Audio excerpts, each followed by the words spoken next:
خندق کی جنگ جیتنے کے بعد ایک رات رسول اللہ صلی اللہ علیہ وسلم نے خواب دیکھا کہ وہ اپنے صحابہ کے ساتھ کعبہ کا طواف کر رہے ہیں. تو اس ڈریم کو پورا کرنے کے لیے آپ صلی اللہ علیہ وسلم 1500 صحابیوں کے ساتھ مکہ کی طرف روانہ ہوا ہے، لیکن مکہ والوں نے ان کا راستہ روک دیا. رسول اللہ صلی اللہ علیہ وسلم نے ان کے ایمبیسڈر کو کہا کہ ہم صرف اور صرف عمرہ کرنے کے لیے آئے ہیں. وہ بندہ واپس گیا اور مکہ والوں کو کہا کہ میں نے روم کے بادشاہ کیسر کو دیکھا ہے اور ایران کے بادشاہ کسرا کو بھی دیکھا ہے اور یمن کے بادشاہ نجاشی کو بھی دیکھا ہے، لیکن میں نے محمد جیسا بادشاہ کبھی بھی نہیں دیکھا. جب وہ وضو کرتے ہیں تو لوگ اس پانی کا قطرہ بھی زمین کو ٹچ کرنے نہیں دیتے.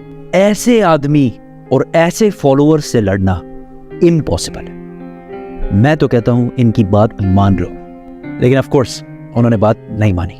رسول اللہ صلی اللہ علیہ وسلم نے حضرت عمر کو کہا کہ تم جاؤ اور ان سے بات کرو. تو انہوں نے کہا کہ میرا کوئی بھی رشتہ دار اتنا اسٹرانگ نہیں ہے مکہ میں جو میری پروٹیکشن کر سکے، کیونکہ حضرت عمر کا تعلق تھا بنو عدی سے جو کہ قریش میں تھا، لیکن اتنا پاورفل خاندان نہیں تھا. حضرت عمر نے کہا آپ عثمان کو بھیجیں، کیونکہ عثمان کا تعلق بنو امیہ سے تھا اور بنو امیہ قریش کی سب سے اسٹرانگ اور سب سے مالدار فیملی تھی. اور آگے جا کر اس فیملی نے آلموسٹ 100 سال تک مسلمانوں پہ حکومت بھی کی ہے، اور آج تک مسلمانوں کی ایک سینٹرلائزڈ سب سے بڑی امپائر جو تھی وہ بھی یہی امیہ امپائر. اور آج تک مسلمانوں کا سب سے طاقتور بادشاہ، وہ بادشاہ جس نے سب سے زیادہ لینڈ پر حکومت کی ہے، وہ بھی اسی خاندان سے تھا جس کا نام تھا ولید بن عبد الملک. ان کی سٹوریز پھر کبھی کریں گے تو سبسکرائب. حضرت عثمان نیگوشیٹ کرنے مکہ گئے، لیکن اس میں ان کے کافی دن گزر گئے، جس کی وجہ سے مسلمانوں میں یہ افواہ پھیل گئی کہ حضرت عثمان کو شہید کر دیا گیا ہے. اور اس زمانے میں ایمبیسڈر کو قتل کرنا جنگ کا اعلان کرنا جیسے تھا. اس افواہ کی وجہ سے سارے صحابہ جمع ہوئے اور ایک درخت کے نیچے جس کا نام رضوان تھا رسول اللہ صلی اللہ علیہ وسلم کے ہاتھ پر بیعت لی کہ ہم سب مر جائیں گے لیکن عثمان کے خون کا بدلہ ضرور لیں گے. But that was all a misunderstanding. اور عثمان بالکل ٹھیک ٹھاک واپس آ گئے، لیکن اس سے مکہ والوں کو ایک اسٹرانگ سگنل گیا کہ اب یہ لوگ پیچھے ہٹنے والے نہیں ہیں. اتنی ٹینس سچویشن اور کنفیوژن میں آخر کار مسلمانوں اور کافروں کے درمیان ایک ایگریمنٹ سائن ہوئی. نمبر 1 کہ مسلمان اس سال نہیں بلکہ اگلے سال عمرہ کرنے کے لیے آئیں گے. نمبر 2 10 سال کے لیے مکہ اور مدینہ کے درمیان کوئی لڑائی نہیں ہو.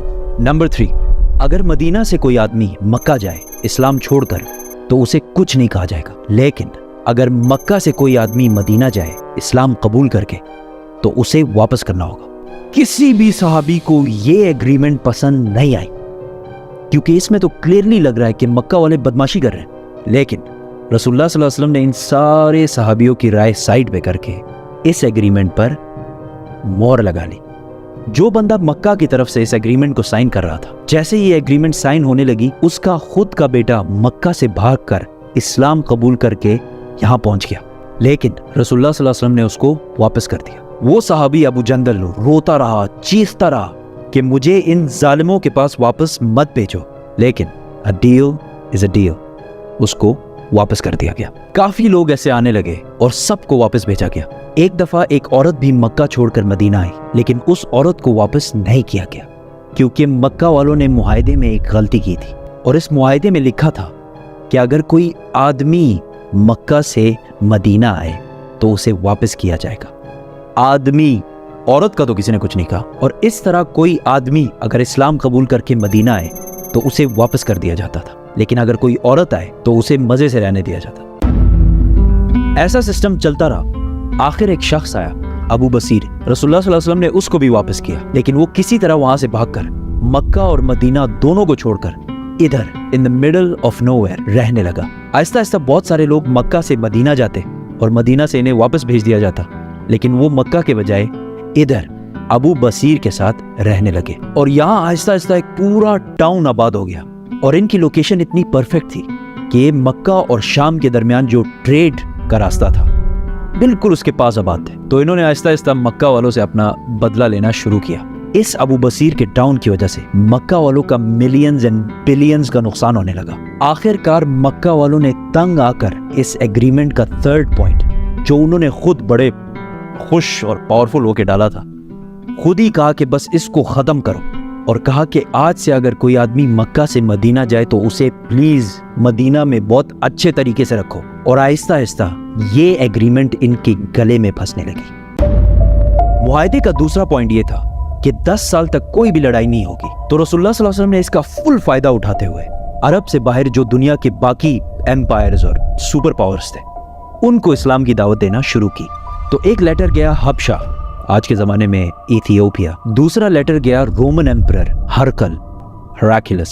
اور تیسرا لیٹر گیا ایران کے بادشاہ خسرو کے پاس. یہ آج کے زمانے میں تو ہمیں پتہ ہے کہ بڑی بات تھی, لیکن اس زمانے میں ان بادشاہوں کے لیے یہ ایسے تھا کہ آج پاکستان کے ایک چھوٹے سے گاؤں سے کوئی لیٹرز لکھے ڈونلڈ ٹرمپ اور شی جن پنگ کو. لیکن ڈیفرنس آج اور اس زمانے میں صرف یہ ہے کہ اس زمانے کے کرسچنز اور یہودیوں کو یہ بات بہت اچھی طرح پتہ تھی کہ بہت جلد ایک پیغمبر, ایک میسنجر آنے والا ہے. حبشہ کا بادشاہ نجاشی جو کہ کرسچن تھا اس نے تو اسلام قبول کر لیا, لیکن رومن ایمپرر کو یہ بات بہت عجیب لگی. تو اس نے اپنے ایمپائر میں موجود کچھ قریش کے لوگوں کو بلایا, اور اس ٹائم ابو سفیان بھی رومن ایمپائر میں ہی موجود تھے. تو ابو سفیان کچھ عربیوں کے ساتھ رومن ایمپرر کے محل میں پیش ہوئے اور ان کو محمد صلی اللہ علیہ وسلم کے کیریکٹر کے بارے میں بتایا. رومن ایمپرر بہت امپریس ہوئے محمد کے کیریکٹر کے بارے میں سن کر, اور انہوں نے کہا کہ مجھے پتا تھا کہ بہت جلد ایک پیغمبر آنے والا ہے, لیکن وہ تم عربیوں میں سے ہوگا یہ میں نے کبھی نہیں سوچا. ابو سفیان نے وہاں سے باہر نکل کر اپنے ساتھیوں کو بولا کہ اب تو محمد سے رومن ایمپائر کا بادشاہ بھی گھبرانے لگا. یہ تو تھے دونوں کرسچن کنگڈمز, لیکن ایران کے بادشاہ زوراسٹرین پارسی تھے جو آگ کی عبادت کرتے. خسرو نے کہا تم لوگ اس ڈیزرٹ سے آ کے مجھے سکھاؤ گے کہ زندگی کیسے گزارنی ہے, اور اس لیٹر کو پھاڑ کر پھینک دیا. اور اس نے 2 لوگوں کو رسول اللہ صلی اللہ علیہ وسلم کو مارنے کے لیے بھیجا. ویئرڈلی انف کچھ ہی دنوں بعد اس کے اپنے بیٹے نے اس کو پھاڑ جان سے مار دیا. جیسے ہی وہ 2 لوگ مدینہ پہنچے تو رسول اللہ صلی اللہ علیہ وسلم نے ان کو بلایا اور کہا کہ جس بادشاہ نے تمہیں مجھے مارنے کا آرڈر دیا ہے اس کے اپنے بیٹے نے اسی کو مار دیا ہے. وہ یہ سن کر حیران ہو گئے اور واپس چلے گئے. اس طرح اسلام کا نام آہستہ آہستہ پوری دنیا میں پھیلنے لگا, اور ویسے بھی مکہ کے ساتھ تو 10 سال تک کوئی لڑائی نہیں ہونی تھی. تو مسلمانوں نے اپنی ساری اٹینشن مکہ کو چھوڑ کر خیبر کی طرف کی.